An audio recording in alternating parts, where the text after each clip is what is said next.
Evangelio de Juan, capítulo 18, nueva traducción viviente. Jesús es traicionado y arrestado.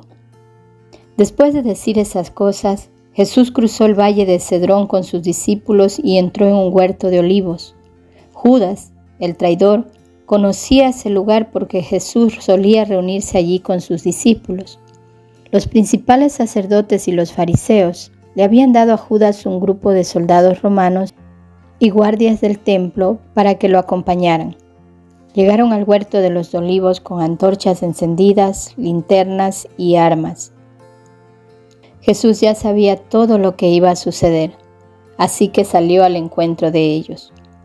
¿A quién buscan?, les preguntó. A Jesús de Nazaret, contestaron. Yo soy, dijo Jesús.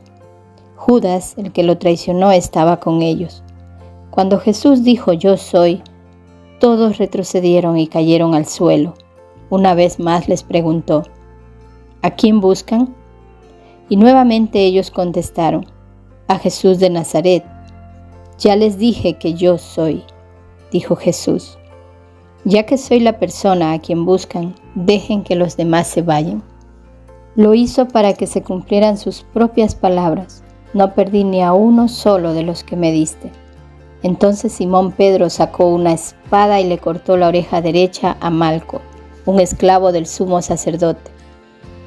Pero Jesús le dijo a Pedro, mete tu espada en la vaina.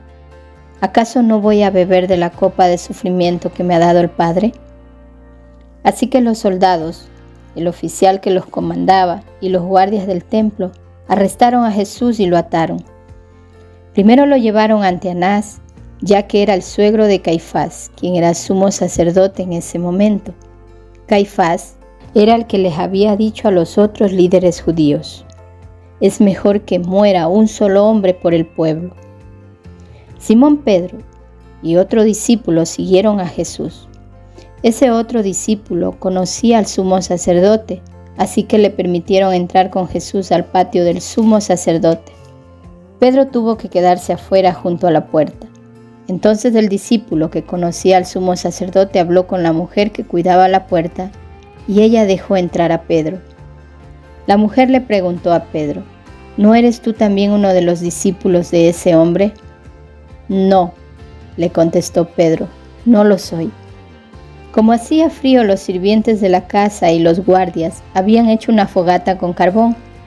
Estaban allí de pie junto al fuego calentándose y Pedro estaba con ellos, también calentándose. Adentro, el sumo sacerdote comenzó a interrogar a Jesús acerca de sus seguidores y de lo que les había estado enseñando. Jesús contestó, todos saben lo que enseño. He predicado con frecuencia en las sinagogas y en el templo, donde se reúne el pueblo. No he hablado en secreto.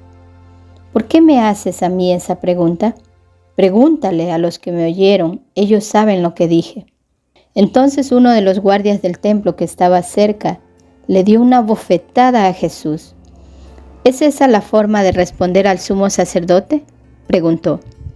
Jesús contestó, si dije algo indebido, debes demostrarlo, pero si digo la verdad, ¿por qué me pegas? Entonces Anás ató a Jesús y lo envió a Caifás, el sumo sacerdote.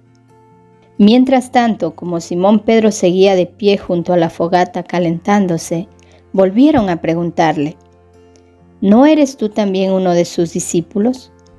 No lo soy, negó Pedro. Pero uno de los esclavos del sumo sacerdote, pariente del hombre al que Pedro le había cortado la oreja, preguntó, ¿no te vi en el huerto de olivos con Jesús? Una vez más Pedro lo negó y enseguida cantó un gallo. El juicio de Jesús ante Caifás terminó cerca del amanecer. De allí lo llevaron a la residencia oficial del gobernador romano. Sus acusadores no entraron, porque de haberlo hecho se habrían contaminado y no hubieran podido celebrar la Pascua. Por eso Pilato, el gobernador, salió a donde estaban ellos y les preguntó, ¿qué cargos tienen contra este hombre? No te lo habríamos entregado si no fuera un criminal, replicaron. Entonces llévenselo y júzguelo de acuerdo a la ley de ustedes, les dijo Pilato. Solo los romanos tienen derecho a ejecutar a una persona, respondieron los líderes judíos. Con eso se cumplió la predicción de Jesús acerca de la forma en que iba a morir. Entonces Pilato volvió a entrar en su residencia y pidió que le trajeran a Jesús. ¿Eres tú el rey de los judíos?, le preguntó. Jesús contestó, ¿lo preguntas por tu propia cuenta o porque otros te hablaron de mí? ¿Acaso yo soy judío?, replicó Pilato. Tu propio pueblo y sus principales sacerdotes te trajeron a mí para que yo te juzgue. ¿Por qué? ¿Qué has hecho? Jesús contestó, mi reino no es un reino terrenal. Si lo fuera, mis seguidores lucharían para impedir que yo sea entregado a los líderes judíos. Pero mi reino no es de este mundo. Pilato le dijo, ¿entonces eres un rey? Tú dices que soy un rey, contestó Jesús. En realidad yo nací y vine al mundo para dar testimonio de la verdad. Todos los que aman la verdad reconocen que lo que digo es cierto. ¿Qué es la verdad?, preguntó Pilato. Entonces salió de nuevo a donde estaba el pueblo y dijo, este hombre no es culpable de ningún delito, pero ustedes tienen la costumbre de pedirme cada año que ponga en libertad a un preso durante la Pascua. ¿Quieren que deje en libertad a ese rey de los judíos? Pero ellos contestaron a gritos, no, a ese hombre no, queremos a Barrabás. Barrabás era un insurgente. Explicación de los versículos del 3 al 6 y del 10 al 13. Biblia de Estudio, Nueva Traducción Viviente. Las autoridades romanas permitían que los líderes religiosos judíos llevaran a cabo arrestos en caso de infracciones menores. En esta situación, es posible que los soldados romanos no hayan participado en el arresto de Jesús, pero acompañaron a los guardias del templo para asegurarse de que la situación no se descontrolara. Juan no menciona el beso con el que Judas les señaló a Jesús a los guardias. En ese momento Judas se dio a conocer abiertamente como el traidor. A partir del arresto de Jesús, la vida de los discípulos sería radicalmente diferente.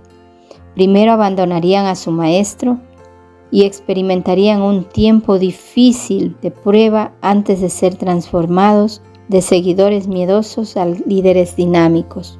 Estos hombres se asustaron por la intrepidez de Jesús o quedaron perplejos ante las palabras yo soy, una declaración de su divinidad. Posiblemente se sintieron impotentes ante el evidente poder y autoridad de Jesús. Tratando de proteger a Jesús, Pedro sacó su espada e hirió al esclavo del sumo sacerdote. Sin embargo, Jesús le dijo a Pedro que guardara su espada y permitiera que se cumpliera el plan de Dios. Hay ocasiones en que nos vemos tentados a tomar los asuntos en nuestras propias manos para forzar que salgan a nuestra manera. Pero muchas veces tales medidas nos conducen al pecado. En cambio, debemos confiar en que Dios llevará a cabo su plan. Piénselo. Si las cosas hubieran sucedido a la manera de Pedro, Jesús no habría ido a la cruz y el plan de redención de Dios se hubiera frustrado. La copa se refiere al sufrimiento, el aislamiento y la muerte que Jesús tendría que soportar para obtener el perdón de los pecados del mundo. A pesar de que era muy tarde en la noche, inmediatamente llevaron a Jesús a la residencia del sumo sacerdote. Los líderes religiosos estaban apurados porque querían ejecutarlo antes del día de descanso para seguir adelante con la celebración de la Pascua. Esta residencia era un palacio cuyos muros rodeaban un patio. Allí los siervos y los soldados podían prender un fuego y calentarse. Anás fue sumo sacerdote desde el año 6 después de Cristo, hasta que los romanos lo depusieron en el año 15 después de Cristo. Tiempo después, los romanos nombraron como sumo sacerdote a Caifás, su yerno, quien ocupó ese puesto desde el 18 al 36-37 después de Cristo. Según la ley judía, el cargo de sumo sacerdote era para toda la vida. Por lo tanto, muchos judíos consideraban que Anás continuaba siendo el sumo sacerdote, y así lo llamaban. Aunque Anás tenía mucha influencia entre los judíos, Caifás tomaba las decisiones finales. Como líderes espirituales de la nación, Anás y Caifás deberían haber sido sensibles a la revelación de Dios, que Jesús era el Mesías del cual hablaban las Escrituras, y deberían haber conducido al pueblo hacia él. Tristemente, en lugar de hacer una evaluación sincera de las afirmaciones de Jesús, basada en su conocimiento de las Escrituras, ambos estaban más interesados en sus ambiciones políticas que en su responsabilidad de guiar al pueblo hacia Dios. Incluso estaban dispuestos a matar al Hijo de Dios.